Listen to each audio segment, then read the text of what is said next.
Bom dia, bom dia, bom dia para você. Como você está?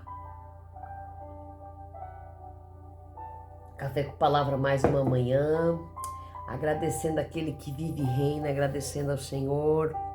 Oh, como é bom começar mais uma semana na presença de Deus, uma semana de labor, uma semana de trabalho, uma segunda-feira maravilhosa, iniciando um novo mês, dia 1º de abril. Dia maravilhoso, dia qual o Senhor decretou que todas as coisas sejam boas, todas as coisas sejam verdadeiras. E muitos hoje falam no dia da mentira, mas eu quero dizer para você que hoje não é o dia da mentira, hoje é o dia da verdade. Quem vive na presença do Senhor vive a verdade do reino, a verdade de Jesus. Jesus é a verdade, Jesus é o pão da verdade, o pão da vida. Então vamos celebrar a verdade hoje, jamais celebrarmos a mentira, jamais proferirmos a mentira, porque o pai da mentira é o inimigo, jamais é o Senhor. Então tudo que é mentira não deve ser proferida, não vamos dar um dia da nossa vida para aquele que não tem merecimento algum, porque se passarmos o dia proferindo mentiras, a nossa vida se torna uma mentira. E nós começamos a adorar o diabo. E não é isso que nós buscamos. Hoje é o dia da verdade. Profere isso na tua casa, na tua família. Ensina para os teus filhos que hoje é o dia da verdade. Hoje é o dia do Senhor. Que nós não comemoramos o dia da mentira. Nós comemoramos o dia da verdade, o dia de Jesus. O dia maravilhoso do Senhor.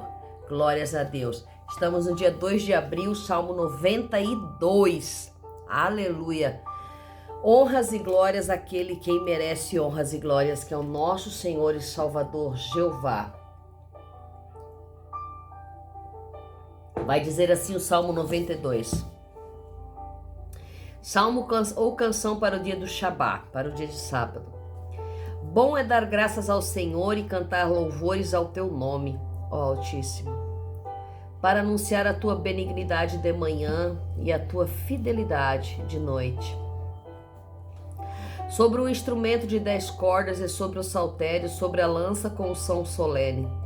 Pois tu, Senhor, fizeste-me feliz por meio da tua obra. Triunfarei nas obras das tuas mãos. Ó Senhor, quão grandes são as tuas obras e os teus pensamentos são muito profundos. Um homem brutal não pode conhecer, nem um tolo entende. Quando os perversos brotam como a grama, e quando todos os trabalhadores da iniquidade florescerem, é que serão destruídos para sempre. Mas tu, Senhor, és altíssimo para sempre. Pois eis que os teus inimigos, ó Senhor, pois eis que os teus inimigos perecerão, todos os trabalhadores da iniquidade perecerão, serão dispersados. Mas o meu chifre tu exaltarás como o chifre de um unicórnio, e eu serei ungido com óleo fresco. Meu olho também verá o meu desejo sobre os meus inimigos, e os meus ouvidos ouvirão o meu desejo sobre os perversos que se levantam contra mim. O justo florescerá como a palmeira, e ele crescerá como o cedro do Líbano. Aqueles que estão plantados na casa do Senhor florescerão nos átrios do nosso Deus. Eles gerarão frutos na velhice, serão gordos e prósperos, para mostrarem que o Senhor é justo, Ele é a minha rocha e há justiça nele. Aleluia! Salmo 92 nessa manhã, trazendo para nós a palavra do Senhor, que vai começar dizendo que bom é dar graças a Deus, bom é dar graças ao Altíssimo, bom é acordar de manhã e dizer que Deus é bom, que Deus está no seu dia, que Deus coordena os seus passos. Bom é fazer isso todas as manhãs. Assim começa o nosso salmo nessa manhã. Versículo 2 vai dizer que para anunciar a benignidade de manhã e a fidelidade de noite. O que isso quer dizer? Quer dizer que anunciar as bondades de Deus ao amanhecer faz com que o Senhor seja bondoso durante todo o nosso dia. E à noite nós poderemos anunciar a fidelidade de Deus, que Deus foi fiel, manteve a sua palavra, manteve o seu tempo, manteve aquilo que ele prometeu no começo do dia. Então vamos anunciar nesse dia as bondades de Deus, vamos anunciar as benignidades do Senhor, vamos anunciar os triunfos de Deus na nossa vida. Aleluia! Versículo 5 vai dizer: o Senhor é quão grande as tuas obras e os teus pensamentos são profundos. O homem brutal ele não conhece e nem um tolo entende isso. Só conhece as bondades de Deus aquele que as aprova, aproveita, aqueles que a experimentam das bondades de Deus. Diz aqui que o homem brutal não conhece, o homem tolo muito menos, mas aquele que serve ao Senhor, ele tem ciência das bondades de Deus. Versículo 10 vai dizer, versículo 9: pois os teus inimigos serão dispersados, mas o meu chifre tu exaltarás como o chifre do unicórnio e serei ungido com óleo fresco. Veja, muitas vezes a gente fala demais, muitas vezes a gente fala o que não sabe, muitas vezes a gente diz que as coisas são enganosas. O unicórnio hoje já não existe, foi extinto, mas muitos dizem que não existe, nunca existiu, que é invenção do homem. A palavra fala sobre o unicórnio, então a gente há de entender que existiu o unicórnio, que foi criado pelo Senhor. E aqui diz que o meu chifre tu exaltarás como o chifre de unicórnio, tu colocarás na frente. O chifre do unicórnio ele é bem no meio da testa. O meu chifre tu exaltarás, a minha glória, a minha vitória. Quando falamos de chifre, falamos de glória, falamos de vitória, falamos de aparecer. Então o meu chifre tu exaltarás como o chifre do unicórnio. Tu colocarás de frente a mim, Senhor, a minha vitória. Tu colocarás na minha testa. Todos verão, porque o que primeiro se vê quando a gente está chegando é a nossa fronte, a nossa testa, a nossa frente. Então ali o Senhor colocará a nossa vitória para que todos vejam, inclinado para cima. O chifre do unicórnio é inclinado para a frente, mostrando que ele está ali, mostrando que ele está naquele lugar. Então a nossa vitória o Senhor nos entregará, a nossa exaltação o Senhor colocará na nossa fronte, para que todos vejam o que Deus fez na minha e na sua vida.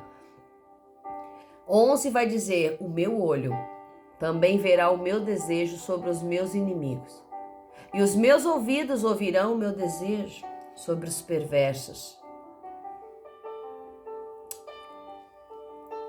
Os nossos olhos ainda verão os nossos desejos concretizados. Os nossos ouvidos ainda ouvirão os nossos desejos concretizados. Isso são promessas de Deus, promessas que Deus fez para nós, para que aquilo que nós recebemos do Senhor, nós ainda veremos com os nossos sentidos. Nós ainda veremos em vida. Nós não morreremos para tomar posse das promessas de Deus na terra. O que Deus prometeu na terra, que Ele cumprirá para nós. Versículo 12 é lindo, maravilhoso, que diz: o justo florescerá como a palmeira, e ele crescerá como o cedro do Líbano, e aqueles que estão plantados na casa do Senhor florescerão nos átrios do nosso Deus. Ser plantados na casa de Deus, estar plantados, estar firmados na casa do Senhor, estar firmados com aquilo que Deus colocou na nossa vida, estarmos firmes na presença de Deus, estarmos firmes com o propósito específico de estarmos na casa de Deus. Aqueles que são plantados, veja que Deus não diz que nós nos plantaremos, mas é aqueles que são plantados. Nós somos plantados pelo Senhor na casa dele. Ele nos planta, ele nos coloca ali para sermos regados, para brotarmos, para crescermos, para florescermos, para darmos frutos. Muitos estão na casa de Deus, ainda debaixo da terra, ainda estão brotando pequenininho, outros as sementes ainda nem brotaram. Outros estão na casa de Deus já crescendo, aparecendo a pontinha. outros já estão florescendo na casa de Deus. E quando florescemos é a nossa melhor, a nossa mais esplendorosa vista. Quando estamos florescendo, estamos bonitos, estamos viçosos, as flores enfeitam a nossa árvore. As flores enfeitam a nossa planta. E ali nós estamos mostrando para aqueles que nos olham que nós daremos frutos.